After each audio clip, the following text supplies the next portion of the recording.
Hey, quick question. Where is all our money going? We pay taxes. We're one of the wealthiest countries in the world.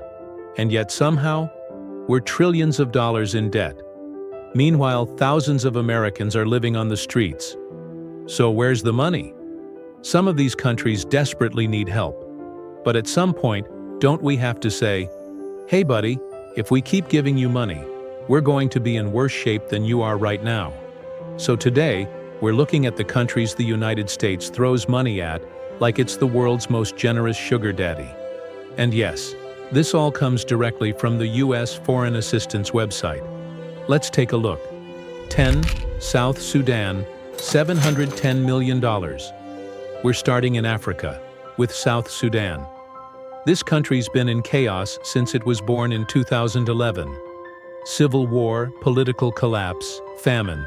It's like the country hit every square on the how to fail as a nation bingo card. So the US sends money. Lots of it.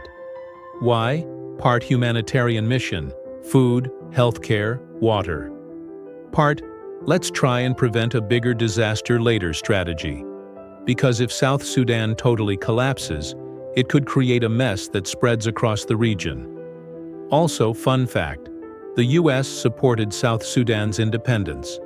So now we're kind of like that friend who helped you move and accidentally promised to help pay rent for the next 3 years.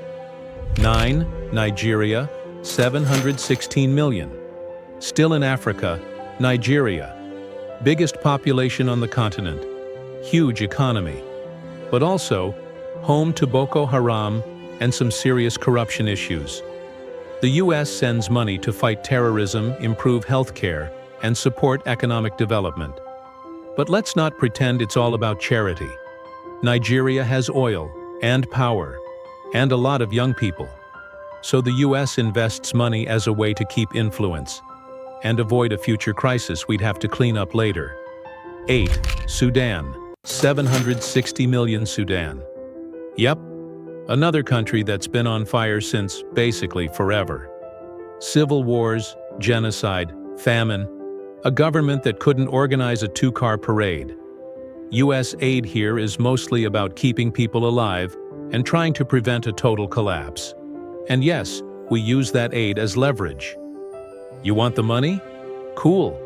Try not to be a dictatorship this year.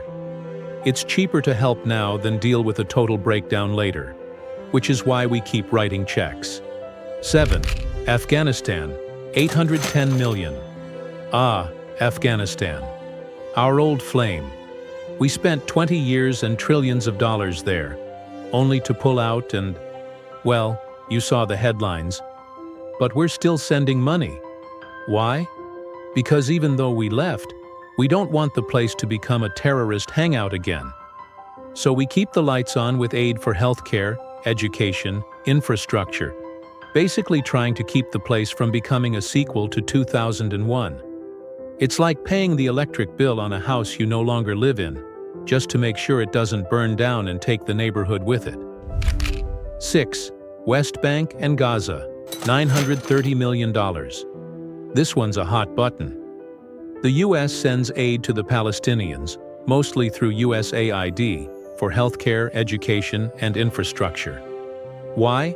Because the alternative is a total humanitarian collapse.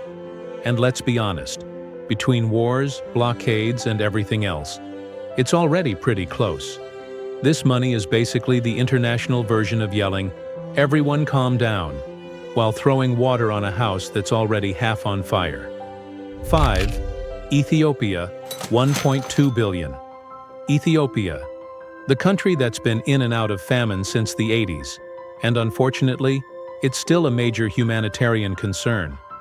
The US gives money to help with food, water, healthcare, and to keep Ethiopia from becoming the next front in a bigger geopolitical struggle. Also, it's in a very strategic spot near the Red Sea, so we'd prefer if China or Russia didn't move in too close. Think of it like soft power. We give you money now. Maybe one day you let us park a few planes near your coast. Number 4. Jordan, $1.6 billion. Jordan. A rare thing in the Middle East. A country that's somewhat stable and kind of likes us. But they're surrounded by neighbors like Syria and Iraq, and they've taken in millions of refugees. That's expensive. So the US helps keep their government from crumbling under the pressure. It's like having one responsible roommate in a house full of arsonists.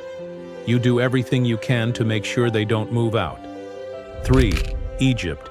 1.4 billion. Egypt is a big deal. Not just because of pyramids. They've got the Suez Canal, one of the most important shipping routes in the world. If that thing shuts down, the global supply chain throws a tantrum. So we send them aid, mostly military. Why? Because we don't want to see a hostile regime take over and block the canal. And because military aid equals buying US weapons equals jobs back home. So yeah, there's a logic to it. A very expensive logic. Number 2, Israel, $6.8 billion. Here we go. The US gives a lot of money to Israel. Why? Strategic ally. Shared intelligence, military cooperation, defense industry jobs. Plus, Israel buys most of its weapons from the US. So again, we kind of get some of that money back. It's not just about friendship. It's about staying relevant in the most volatile region on Earth. Oh, and lobbying. Let's not kid ourselves. Number 1, Ukraine, $6.9 billion. Because when you're invaded by Russia, you get a blank check from the West. Since 2022, the US has poured billions into Ukraine for weapons, defense, infrastructure, and humanitarian needs. The goal? Keep Ukraine in the fight, keep Russia in check, and keep NATO looking strong.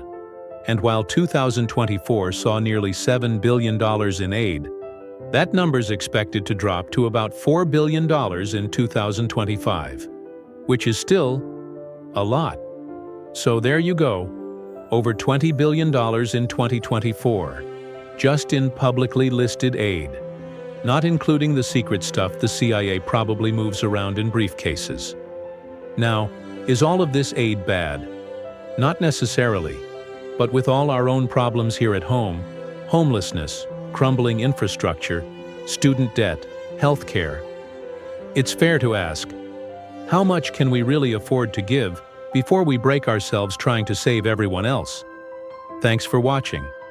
If you learned something, hit that like button, maybe subscribe. And remember,